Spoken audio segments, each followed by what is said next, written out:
اعوذ باللہ من الشیطان الرجیم بسم اللہ الرحمن الرحیم تبارک الذی بیدہ الملک وہو علی کل شیء قدیر الذی خلق الموت والحیاة لیبلوکم ایکم احسن عملا وہو العزیز الغفور۔ صدق اللہ العظیم۔ خواتین و حضرات، یہ 29واں پارہ ہے تبارک الذی۔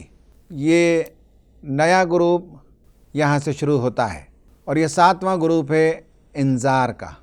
پہلا گروپ بنی اسرائیل کی معزولی کا، دوسرا گروپ قریش کی معزولی کا، اور دونوں جگہ امت کو امامت کے درجے پر فائز کیا گیا۔ تیسرا گروپ کشمکش کا، جدال کا، ڈیبیٹ کا۔ چوتھا رسالت، اس کے ورائٹیز، اس کا آئیڈیا، اس کا کانسیپٹ۔ پانچواں توحید کی دعوت اور جس بندے پر اس کے اثرات مرتب ہوتے ہیں اس کی زندگی کیسے ہوتی ہے۔ نمبر 6 آخرت کا گروپ اور اجتماعی بعض اچھے اور بعض برے ایٹریبیوٹس کا تذکرہ۔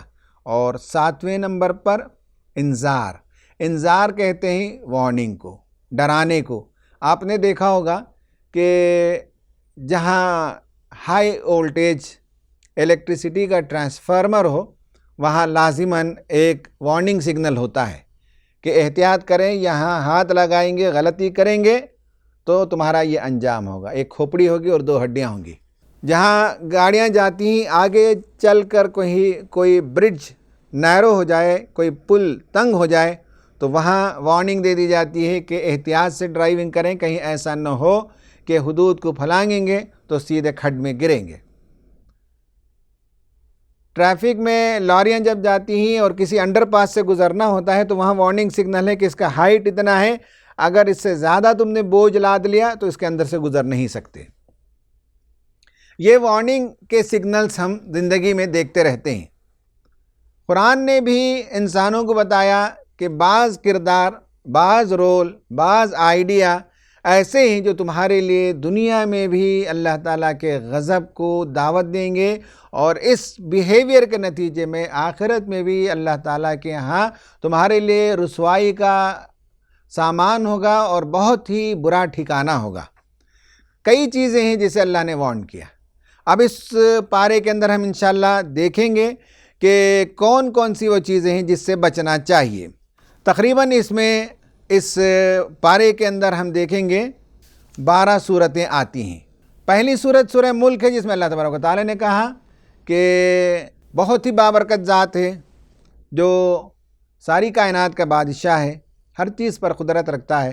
اسی نے زندگی کو اور موت کو ایجاد کیا۔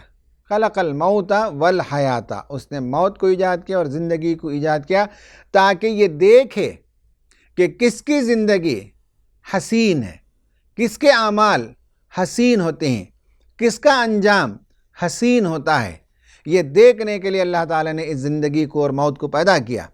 پھر اس کے بعد اللہ تعالیٰ نے آسمان و زمین کی نشانیوں کا تذکرہ کیا کہ کس طرح سے اس نے 7 آسمان بنائے۔ غور کرو، ادھر دیکھو، ادھر دیکھو، نگاہ کو دوڑاؤ، اور کہیں تم کو کوئی خلل نظر آتا ہے، کہیں کوئی خرابی نظر آتی ہے، نہیں، تمہاری نگاہیں تھک کر لوٹ آ جائیں گی، لیکن اللہ تعالیٰ کی کائنات میں کہیں کوئی خرابی نظر نہیں آئے گی۔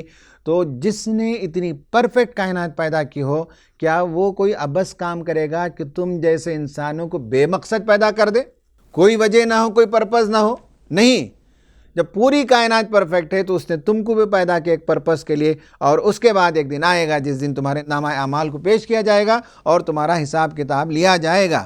تو اللہ تعالیٰ کی قوت سے ڈرو۔ پے در پہ اللہ تعالیٰ نے اس صورت کے اختتام میں سوالات کھڑے کیے اور کہا کہ کیا تم بے خوف ہو گئے ہو کہ اللہ تعالیٰ آسمان سے کوئی ہوا تم پر بھیج دے اور تمہیں تباہ و برباد کر کے رکھ دے؟ اس سے پہلے کی قوموں کو جیسے کہ تباہ و برباد کر کے اللہ تعالیٰ نے رکھ دیا تھا۔ کیا یہ تمہاری جو جمعیتیں ہیں اس پر تم منحصر کر کے بیٹھے ہو کہ کل تمہارے لیے یہ مدد کو آئیں گے؟ نہیں آئیں گے یہ لوگ تمہاری مدد کے لیے۔ اور کون ہے جو تمہیں آسمان سے رزق عطا کرتا ہے؟ کون ہے تمہیں چلنے کے لیے زمین کو جس نے ہموار کر دیا؟ کون ہے جو تم کو سننے اور دیکھنے کی قوت عطا کرتا ہے لیکن تم شکر گزاری کا رویہ اختیار نہیں کرتے؟ یہ اور اس طرح کے پے در پہ سوالات ہیں۔ دوسری صورت ہے سورہ قلم۔ قلم میں اللہ تبارک و تعالیٰ نے بتایا کہ نبی صلی اللہ علیہ وسلم کا جو رول اور کردار ہے اس سے تمہیں اس وقت الرجک ہے، تم ان کی بات کو نہیں ماننا چاہتے۔ وَإِنَّكَ لَعَلَىٰ خُلُقٍ عَظِيمٍ، ہم نے آپ کو اعلیٰ ترین اخلاق کے مرتبے پر پیدا کیا۔ واقعہ یہ ہے کہ نبی صلی اللہ علیہ وسلم کا جو اخلاق و کردار ہے دنیا میں کسی کے ساتھ اس کو ہم میچ کر کے نہیں دے سکتے، اتنا اعلیٰ و عرفہ آپ کا کردار تھا۔ اس کے باوجود کچھ لوگ بدقسمت تھے جو مان کر نہیں دے رہے تھے، آپ صلی اللہ علیہ وسلم کی بجائے غلط لیڈروں کے پیچھے پڑے ہوئے تھے۔ وارن کیا گیا کہ دیکھو یہ غلط لیڈر جن کے پیچھے تم بھاگ رہے ہو، جن کی جے جے تم پکار رہے ہو، یہ تم کو لے جا کر جہنم کے کھڈ میں اتاریں گے۔ ان کا تذکرہ کیا، اللہ تعالیٰ نے غلط لیڈروں کے صفات کا ذکر کیا۔ یہ وہ لوگ ہیں جو بہت قسمیں کھانے والے، ذلیل قسم کے لوگ، چغل باز لوگ، اور چکنی چپڑی باتیں بنانے والے، اور بھلائی سے روکنے والے، حد سے زیادہ متجاوز کرنے والے، حق مارنے والے لوگوں کا سخت دل بد اصل قسم کے لوگ ہوتے ہیں۔ تم ان کے پیچھے بھاگ رہے ہو، وارن کر رہے ہیں کہ اس سے بچو۔ پھر 2 باغ والوں کا قصہ آیا جس طرح سے سورہ کہف میں آیا، وہاں بھی بتایا گیا کہ زر پرستوں کا انجام بہت برا ہوتا ہے جو آخرت کو فراموش کرتے ہیں، خدا کی نعمتوں کا انکار کرتے ہیں۔ تیسری صورت ہے سورہ حاقہ۔ اس میں اللہ تبارک و تعالیٰ نے بتایا کہ بجلی اور کڑک اور زلزلے، ان سب چیزوں سے کس طرح سے اللہ تعالیٰ نے قوم لوط کو، قوم نوح کو تباہ و برباد کیا۔ ان کا تذکرہ آیا، عاد کا، سمود کا، ان سب کو اللہ تعالیٰ نے اپنی کائنات کی جو قوتیں ہیں، اس کے پاس جو لشکر ہے، ان لشکروں کے ذریعے سے ان قوموں کو اٹھا کر پٹخ دیا۔ نہ ان کا کچھ مال کام آیا، نہ ان کا اقتدار کام آیا۔ آخرت کے دن کفِ افسوس ملیں گے جب کتاب کو دیکھیں گے، کاش میں پیدا ہی نہ ہوا ہوتا، نہ میرا مال کام آیا، نہ میری جمعیت کام آئی، نہ میری بیوی بچے کام آئے۔ ہائے افسوس! قرآن نے وارن کیا کہ آخرت میں افسوس کرنے کے بجائے یہاں اپنی زندگی کو درست کر لو۔ اس کے بعد سورہ معارج، اس کا تذکرہ آیا، کہا کہ جو خدا تمہیں یہ پیغام دے رہا ہے اس سے اس کی کوئی بھلائی یا اس سے اس کا کوئی فائدہ مضمر نہیں ہے۔ اس کی کائنات بہت وسیع ہے، بہت بڑی کائنات ہے، اور اس کے ہاں کا ایک دن تمہارے 50,000 سال کے برابر ہے۔ بڑی کائنات کا رب ہے، بڑی کائنات کا پروردگار ہے۔ جو دعوت تمہیں دی جا رہی ہے وہ تمہاری بھلائی کے لیے ہے۔ اپنی زندگیوں کو سنوار لو، اور جن لوگوں نے اپنی زندگیوں کو سنوارا ان کا تذکرہ آیا، نماز کی پابندی کرنے والے، انفاق کرنے والے، آخرت کے عذاب سے ڈرنے والے، شرمگاہوں کی حفاظت کرنے والے، امانت کا پاس و لحاظ کرنے والے، اور عہد کرتے ہیں تو وفا کرنے والے، اور شہادت دیتے ہیں ہمیشہ تو حق کی گواہی دینے والے، نمازوں کی حفاظت کرنے والے۔ اس طرح کا کردار تمہارے اندر پیدا ہونا چاہیے۔ اسے چھوڑ کر تم آرام کے ساتھ، بے خوفی کے ساتھ بیٹھے ہوئے ہو، حالانکہ اللہ تعالیٰ نے پچھلی قوموں کو تباہ کیا، وارن کیا۔ پھر اس کے بعد سورہ نوح آتی ہے۔ حضرت نوح علیہ السلام کی ایک درد مندانہ رپورٹ ہے جو خدا کے حضور انہوں نے درد بھرے لہجے میں تکلیف کے ساتھ اللہ تعالیٰ کو رپورٹ سنائی۔ کہا کہ پروردگار، میں میری قوم کے درمیان گیا، میں نے ان کو پکارا، یا قومی انی لکم نذیر مبین، میں تمہیں ڈرانے والا ہوں۔ انذار کا گروپ ہے یہ، میں تمہیں انذار کرنے کے لیے آیا ہوں۔ ان اعبدوا اللہ، اللہ تعالیٰ کی عبادت کرو، واتقوا، تقوی اختیار کرو، واطیعون، میری اطاعت کرو۔ میں نے ان کو تیری رحمت کا بھروسہ دلایا، یغفر لکم من ذنوبکم، کہ اللہ تعالیٰ تمہارے گناہوں کو معاف کرے گا، تمہیں دنیا میں ایک اچھی زندگی عطا کرے گا، لیکن انہوں نے مان کر نہیں دیا۔ میں نے انفرادی طور پر بھی لوگوں کی تھوڑیاں پکڑ کر سمجھایا، تب بھی نہیں مانے۔ میں نے اجتماعی طور پر بھی ہاں کے پکارے، لوگوں کو ڈرایا، تب بھی وہ ماننے کے لیے تیار نہیں تھے۔ لوگ اپنے چہروں پر کپڑا ڈال کر ہنستے ہوئے چلے جاتے تھے، اپنے کانوں میں انگلیاں ٹھونس لیتے تھے میری بات کو نہیں سننے کے لیے، لوگوں سے کہتے تھے کہ میری بات کو نہ سنو۔ بڑی درد بھری رپورٹ ہے حضرت نوح علیہ السلام کی، یہ درد بھری رپورٹ، جس میں وہ کہتے ہیں کہ میں نے اپنی قوم سے کہا کہ اے میری قوم کے لوگوں، اللہ تعالیٰ سے استغفار کرو، انہو کان غفارا، بہت معاف کرنے والا ہے۔ یرسل السماء علیکم مدرارا، تم پر آسمان سے بارش برسائے گا۔ ویمددکم باموال وبنین، جو اولاد اور جو مال اس نے دیا ہے اس میں مزید تمہاری مدد کرے گا، تمہارے لیے باغات پیدا کرے گا، تمہارے لیے نہریں پیدا کر دے گا۔ ما لکم لا ترجون للہ وقارا، لوگوں تمہیں کیا ہو گیا ہے کہ تم اللہ تعالیٰ کی عظمت کو نہیں پہچانتے؟ سورج، چاند، ستارے پیدا کرنے کے پیچھے جو حکمتیں ہیں وہ میں نے سمجھایا، ان سب کو انہوں نے سنی انسنی کر دی، رب انہوں نے میری نافرمانی کی۔ اب ان کے لیے مزید خسارے کے علاوہ کوئی اور راستہ نہیں ہے۔ اے پروردگار، انہوں نے بتوں کو معبود بنا لیا اور جنہوں نے خوب گمراہ کیا لوگوں کو، اب ان کو تو سزا دے، ایک کافر کو بھی زمین میں نہ چھوڑ۔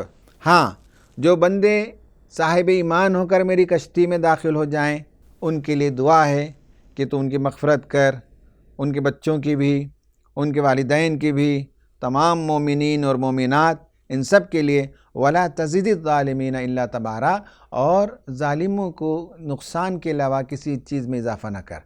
یہ رپورٹ حضرت نوح علیہ السلام کی ہے۔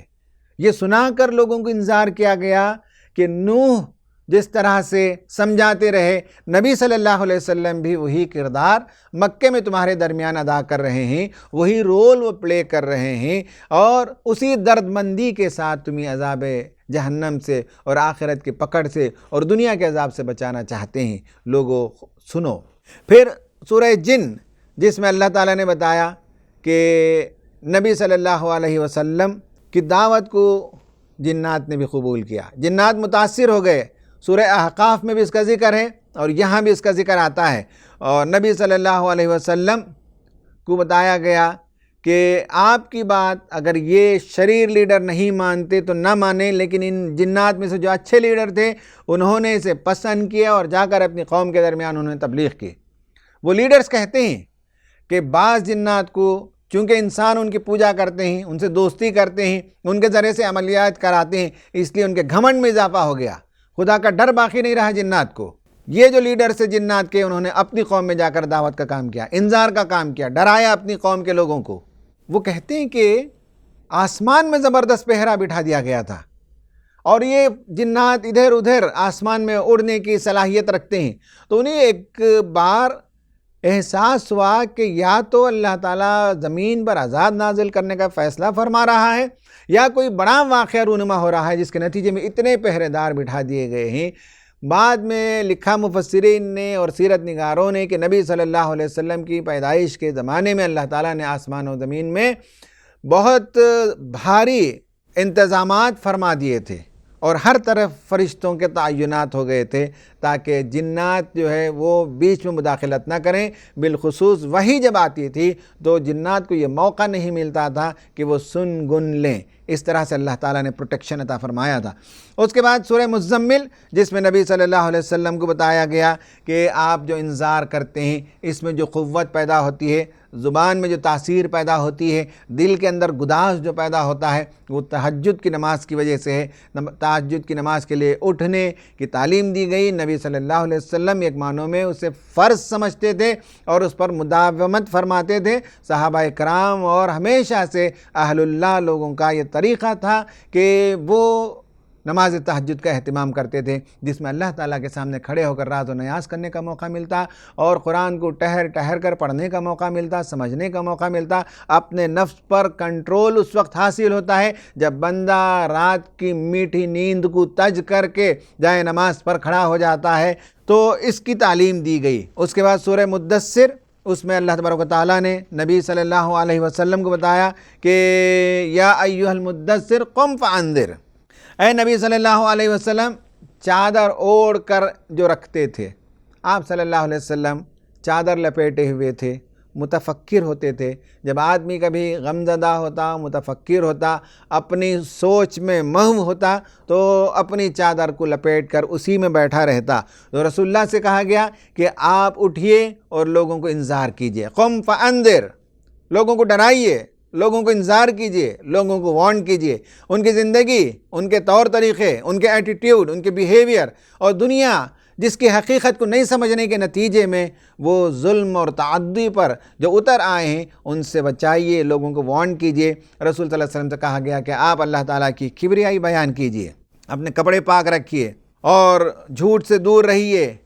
اس طرح کی بہت سی تعلیمات دی گئیں اور بتایا گیا اس کے بعد کہ آپ صلی اللہ علیہ وسلم انذار فرماتے تو آپ سے جھگڑا کرنے کے لیے بعض لیڈرز لوگوں کو ورغلاتے کہ اس کی بات نہ سنو، یہ نعوذ باللہ جادوگر ہے، یہ نعوذ باللہ شاعر ہے، یہ مجنون ہے، نہ جانے کیا کیا باتیں یہ لوگ عرض کرتے تھے۔ ان میں سے ایک لیڈر کا نام لیے بغیر اللہ تعالیٰ نے بتایا، اس لیے بتایا کہ یہ صفات اگر آپ دیکھیں تو آج کے زمانے میں بھی بہت سے لیڈروں کے اندر پائی جاتی ہیں۔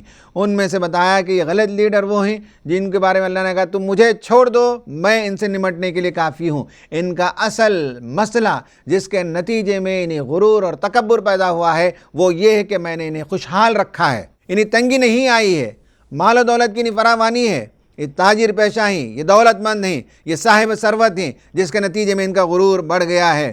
مجھے اکیلا چھوڑو، میں اس سے نمٹوں گا۔ دور تک پھیلا ہوا ساز و سامان، دور تک اس کے کاروباری اثرات ہیں اور حاضر باش بیٹے ہیں، جیسے ہی پکار آ جائے بیٹے حاضر اس کے سامنے ہو جاتے ہیں، اور اسے طمع ہے کہ اسے خواہش ہے کہ اور بھی مزید اس کو اللہ تعالیٰ دے گا۔ یہ ہماری آیات کا دشمن ہے، سخت چڑھائی اس کو ہم چڑھائیں گے جہنم میں، تب پتہ چلے گا۔ اور نبی صلی اللہ علیہ وسلم کے خلاف یہ سازشیں کرتے تھے، سوچا اور نظر کو ادھر ادھر گھمایا، پھر اس کے بعد اس نے تیوری چڑھائی اور اس کے بعد منہ بنایا، پیٹ پھیرا، تکبر کیا اور چلتے چلتے کہا یہ محمد کی باتیں جادو ہیں۔ کہا کہ ایسے لیڈرز تمہارے لیے بہت ہی گھاٹے کا سودا کرنے والے ہیں، تم ان کے پیچھے کیوں چلتے ہو؟ رسول کو مانو، قرآن کو مانو۔ اللہ کا رسول جس دل سوزی کے ساتھ تمہیں پکار رہا ہے اسے غور سے سنو اور اپنی زندگی کی اصلاح کرو۔ اس کے بعد اگلی صورت ہے سورہ قیامہ۔ اس میں یہ بتایا گیا، وارن کیا گیا، دیکھیں لیڈروں سے وارن کیا گیا، قیامت سے وارن کیا گیا، دنیا میں اللہ تعالیٰ کے عذاب سے وارن کیا گیا اور اللہ تعالیٰ کی عظمت کو نہ پہچاننے سے وارن کیا گیا۔ طرح طرح سے لوگوں کو ڈرایا گیا، طرح طرح سے لوگوں کو آگاہ کیا گیا کہ زندگی کی بنیادوں کو درست کر لو۔ یہاں کہا گیا لا اقسم بیوم القیامہ ولا اقسم بالنفس اللوامہ، لوگو جس قیامت سے رسول تمہیں ڈرا رہا ہے اس قیامت کا ایک چھوٹا سا منیچر، قیامت میں حساب کتاب کو تولا جائے گا، کیا صحیح کیا غلط بتایا جائے گا، اقدار اور پیمانے وہاں اٹل ہوں گے اور طے کر کے بتا دیا جائے گا کہ تمہاری زندگی کے جو اقدار جس پر تم کاربند تھے وہ تمہارے لیے مفید تھے یا مضر تھے، وہاں جو تولا جائے گا اس کا ایک منیچر تمہارے اندر بھی ہم نے رکھ دیا۔ قیامت برپا ہونے کے بعد نہیں، اس سے پہلے ہر آن یہاں تمہارا ضمیر تم کو تول کر بتا دیتا ہے۔ نفس لوامہ ایک انر وائس آف گاڈ ہے، خدا کی ایک آواز ہے، اور انسان کو معلوم ہوتا ہے کہ جو کچھ وہ کر رہا ہے وہ صحیح کر رہا ہے کہ غلط کر رہا ہے، بشرطے کہ وہ کان دھرے تو اسے معلوم ہو جائے گا۔ اندر ایک بلنکر ہے، ایک لائٹ ہے، کبھی ریڈ لائٹ اگر جل جائے تو معلوم ہوتا ہے کہ ہم نے کراس کر دیا ریڈ لائن کو، اور کبھی گرین لائٹ اگر بلنک ہو جائے تو ہمیں معلوم ہوتا ہے کہ ہم ود ان باؤنڈریز رہے ہیں۔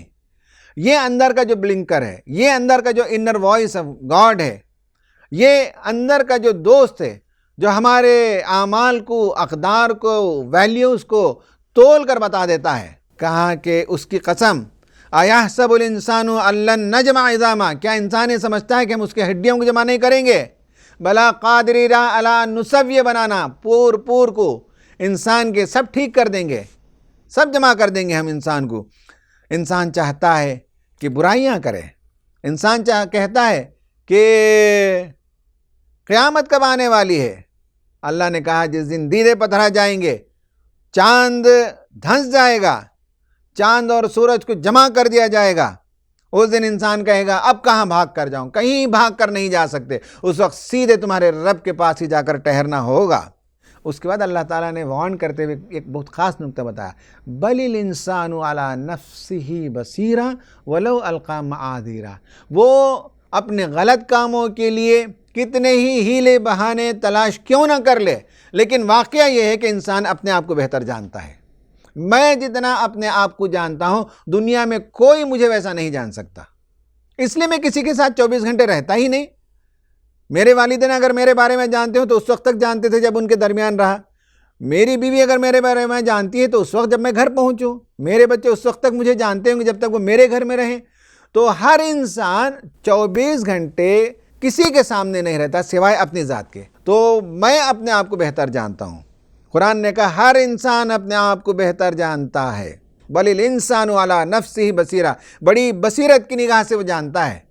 درست کرنا چاہے تو رسول کی آواز تو ایک ایکسٹرنل فیکٹر ہے، ایک ایڈیشنل ہیلپنگ ریسورس ہے. اس کے بغیر بھی تمہارا ضمیر، تمہارے اندر کی آواز تمہیں بتا رہی ہے کہ تم کس راستے پر چلے جا رہے ہو. واقعہ یہ ہے کہ تم جلد حاصل ہونے والی دنیا پر ریجھے پڑے ہو. کاش تمہیں معلوم ہو وہ وقت جب نگاہیں پتھرا جائیں گی اور نگاہ اٹھا کر دیکھیں گے کہ کوئی ہے جو مدد کرنے والا.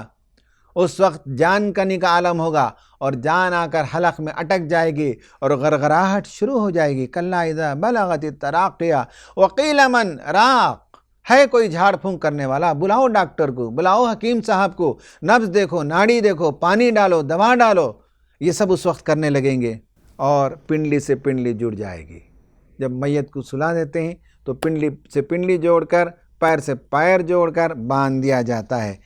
اس دن کے آنے سے پہلے، اس وقت کے آنے سے پہلے انسان سنبھل جائے، اپنی زندگی کو درست کر لے، یہ بتایا گیا.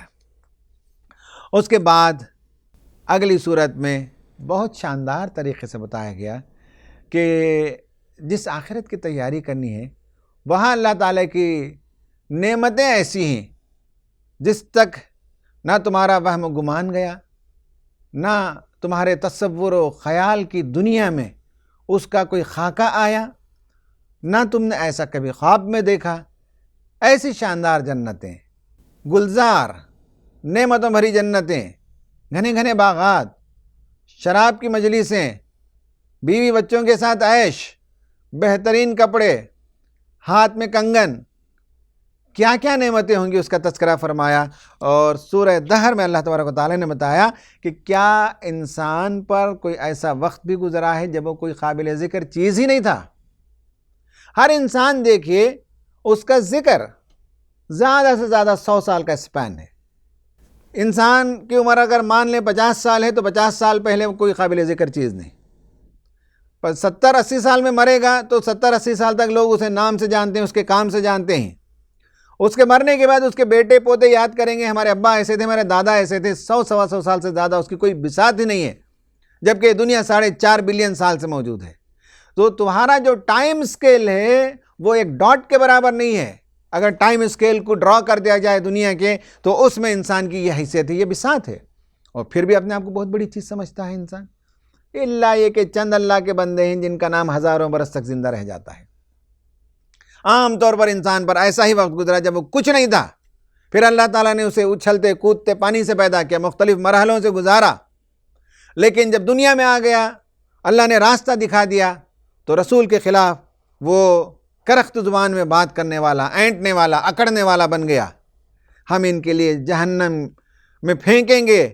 کیسے پھینکیں گے؟ سلاسل اور اغلال پہنا کر، توق پہنا کر اور بیڑیاں پہنا کر اور زنجیریں پہنا کر ان کو جہنم کی بھڑکتی ہوئی آگ میں پھینک دیا جائے گا.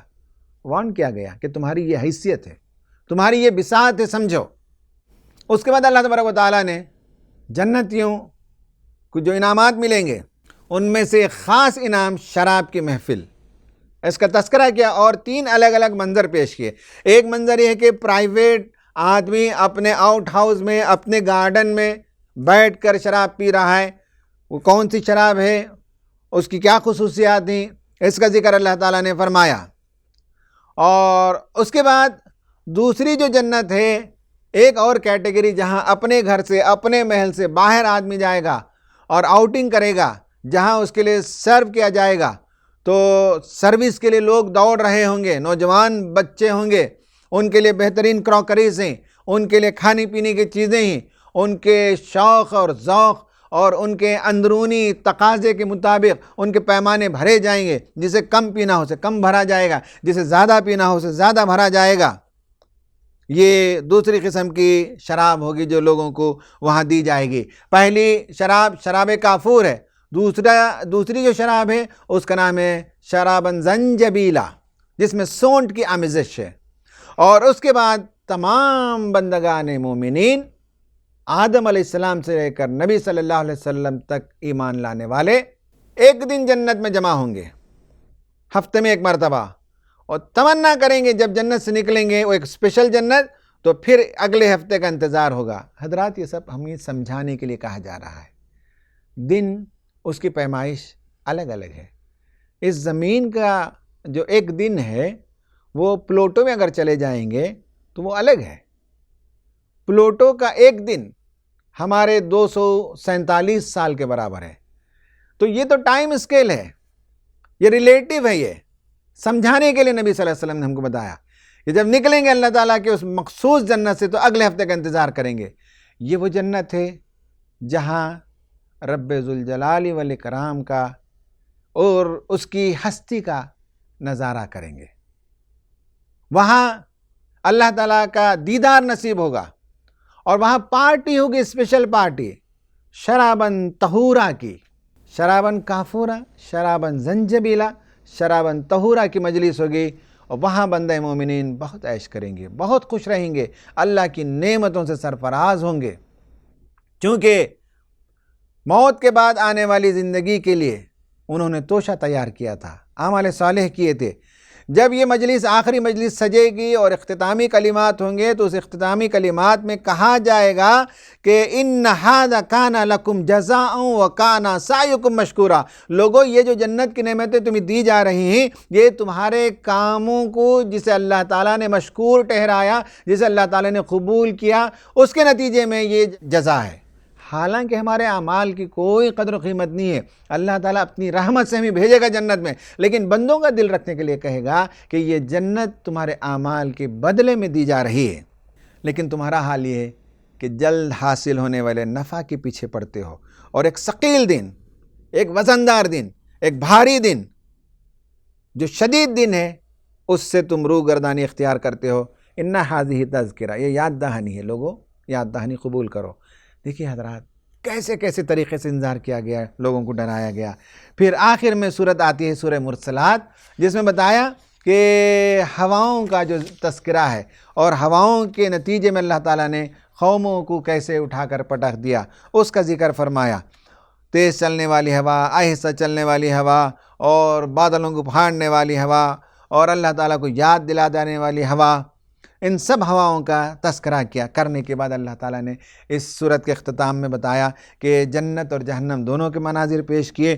جہنم کا منظر پیش کیا کہ 3 شاخوں یا 3 سائے والا جہنم، جس میں یعنی یہ کہ اندھیرا ہے اور ہر طرف محیط جو ہے سائے پڑے ہوئے ہیں، اور ایک دم اسکیری ماحول ہے، اس کا تذکرہ فرمایا اللہ تعالیٰ نے۔ آگ کی لپٹ ہے، چنگاریاں ہیں جو اچھل رہی ہوں گی، کود رہی ہوں گی، ایسا لگتا ہے گویا کہ کسی زمانے میں جو لال سرخ اونٹ ناچ رہے ہوں، اس طرح سے آگ کے شعلے بھڑک رہے ہوں گے۔